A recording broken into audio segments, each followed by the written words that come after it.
Hi, I'm Dean Manning, and tonight or today, I guess I am going to give you a little presentation on preparing for a market steer for the 4-H program.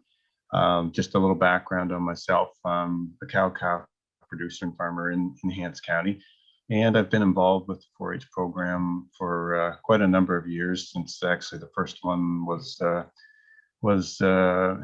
started way back in the mid late 70s. So I've seen quite a few come and go. So the Market Steers project is one that I've always helped out with a little bit too.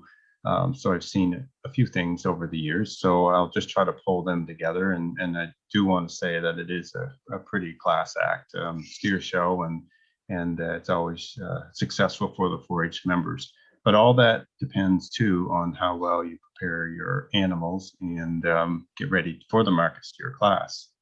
So in this presentation, I just want to give you a little overview of the project and some different aspects, talk about some different aspects of raising the steer for market in the 4-H program. So the topics will go over some beef breeds that can be used, breeding cattle, selecting a beef steer for the market project, as well as we'll talk a little bit about animal health and targeting animal weights to get your right target for the show when it's showtime. The other thing I want to just touch on briefly a little bit too is some buyer solicitation and what your expected market price is, because it is your project, so you do have to do those things as well. So when we look at beef breeds, they're broken down into two categories. We have the continental breeds and we have the British breeds. Now, typically your continental breeds are your larger framed animals, and they include your Charolais, your Limousin, your Simmental cattle. And your British breeds are your typical, your Hereford, your Angus, and your Shorthorn cattle. So they can be a little smaller framed and easier fleshing.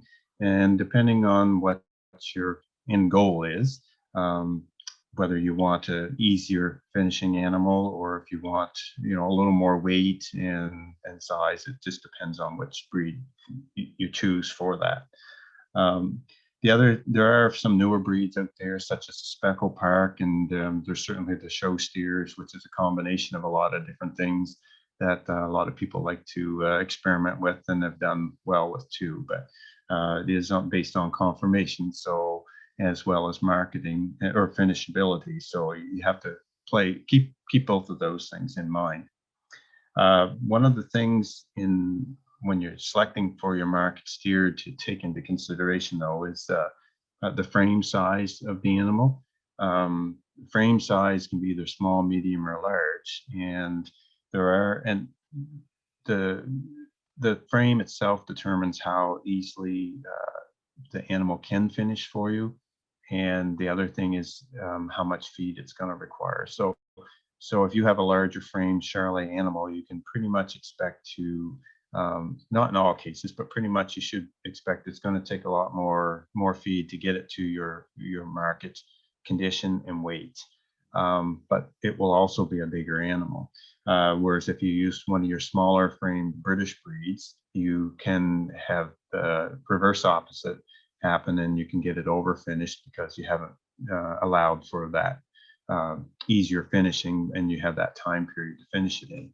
And by finish, I mean the fat cover that's on it and the marbling that would be in it. And at one time they did do the ultrasound on it, but I don't believe they do that now. It's just visual examination, and your grades would come from your carcasses after they've been harvested. So in terms of let's see, we talked about the frame size. So what you need to do is kind of know what your target weight is.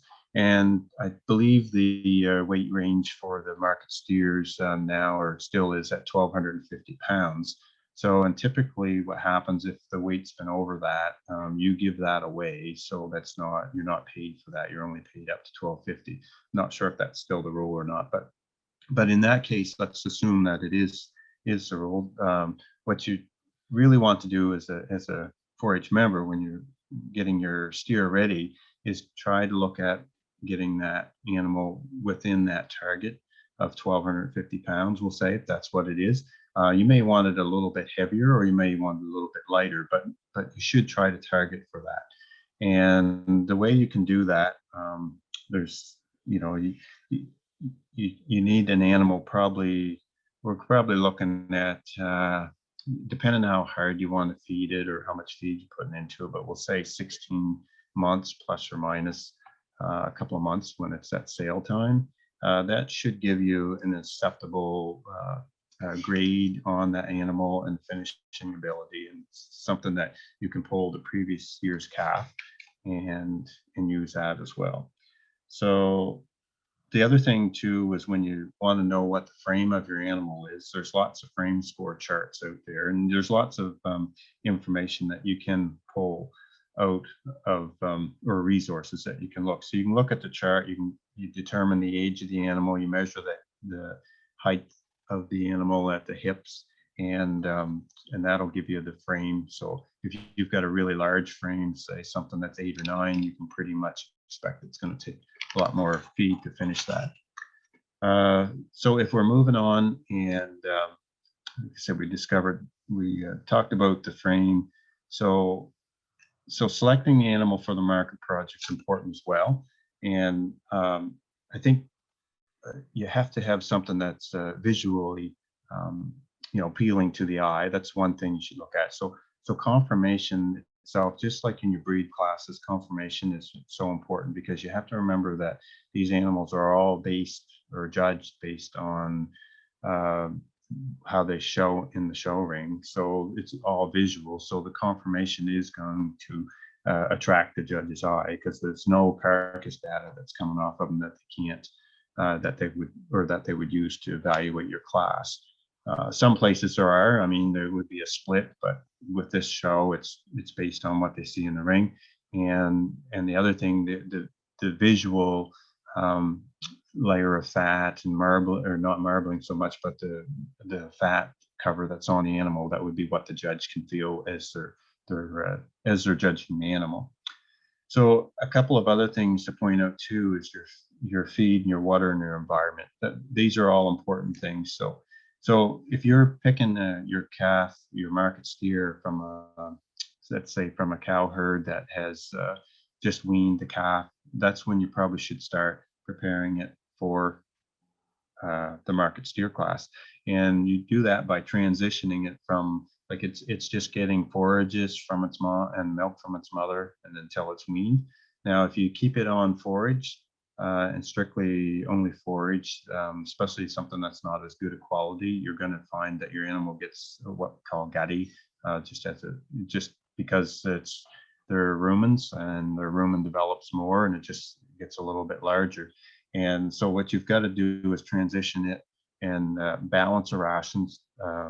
By that, I mean adding a grain component. Now, whether it's a mixed grain from one of your feed suppliers, or if you have enough confidence to balance your own ration and use, say, your whole grain or your grains such as corn, barley, oats, if you want to put them in, and then your protein sources as well as your minerals, because you have to balance it for everything.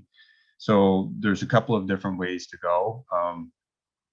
Certainly the prepared feed that you get from your supplier would have a balanced ration. So you just need to adjust the forage component of it and transition up to the concentrate part, which is your feed part.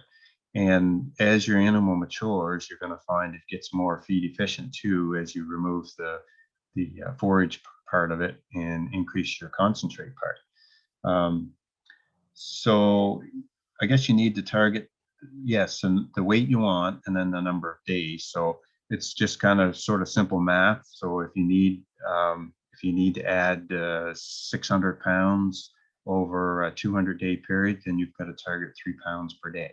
So this is what you've got to determine: what your calf's weight is when you're starting, what your target weight is when you're going to finish, and there again, I would take in consideration your breed type and your frame score, so that you're not underfeeding it, because you could have a large frame British type of animal and not allow enough average daily gain to get it to your target weight.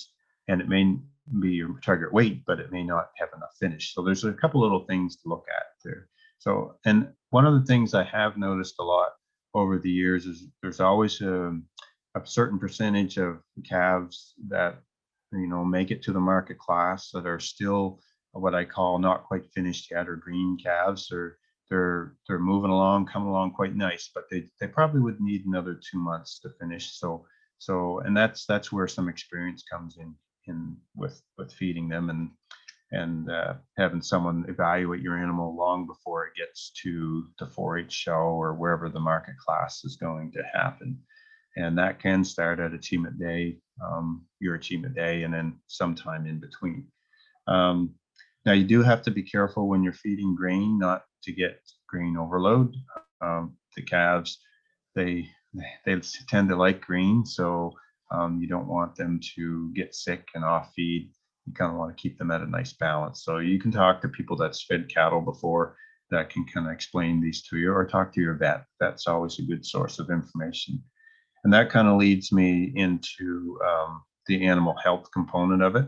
So um, your animal, your calf, is going to attend a couple of shows, your achievement day for sure, and then that show. But they should be well vaccinated before going to achievement day. So anytime you're mixing animals or moving them together, they should have a proper health vaccination protocol, and that would include like a deworming and delicing program, anything like that. And if you're not comfortable or evaluating that to see, where that sits, like I say, you can always talk to a vet, or if you have a local, beef producer in your area that does use, the health protocols, then you can talk to them about it and get a little more experience and ideas from that. So just moving on here, we did talk about the green calves, and it is a market class, and I just want to express that where these are market calves, that they have to be market ready. So make sure that they do get finished. And they look much better too when they have that layer of fat and condition on them. So when we talk about the environment, the, kind of the animal needs to be raised in a good environment. So it has to, and that means, give it the proper exercise, keep it clean, provide them with water, shade, those sorts of things, because you want it comfortable, and you're going to be working with it, or you should be working with it daily or every other day as well. Because I think the thing you have to remember with these market animals is they're going to be 1,200 pounds, 1,250 plus. Typically, they've only been to your achievement day, so one little show. So these animals are on, a good grain ration, so they're maybe a little hotter than they typically would be just on forage. Lots of energy there. So I think the thing you want to do is make sure you're comfortable leading that animal around the ring. So one of the things, to help with that is don't be shy about having other people around when you're training your calf. Introduce it to different things. Have other animals around, even if you got the farm dog or your own dog or someone friend's dog, bring it over just so they get used to other noises around. Turn the radio on in the barn so it's used to that noise, and things like that, so that it's not startled. Because a 1,250 plus pound animal, if it decides to bolt on you, it's a pretty hard to contain sometimes. So a lot of that is preparation that you do at home. So the other part of it, and as I mentioned before, the market class is judged visually.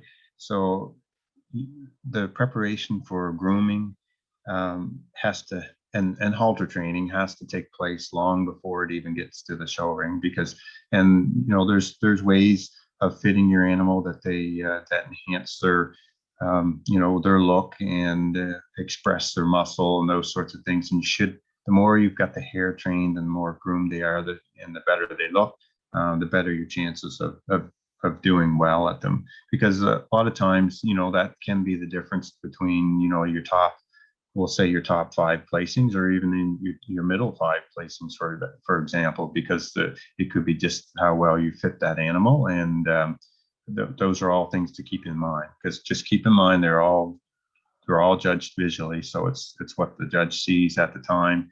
you've got your confirmation there. So it's all the work that you've done to it. Um, so most of this, I think I've kind of covered in a kind of like a nutshell in it, but I think in summary, like one of the things you want to take note of is just some of the older members that have and more experienced members that have shown the market steer class before. Talk to them. Talk to any producer in your area that you know or that would finish cattle, so they can give you some insights on grades and marbling and how to get your animal ready for show. And certainly you would be taking your replacement class, and there should be, some different fitting and showing clinics that you can take in, whether it's East Gen or just a local clinic that you put on, or what some of the breed associations do, because they're all great sources of learning for all aspects, whether it's the breed classes or the market steer class. So that's about all I have for now to get you started. So just best of luck with everything.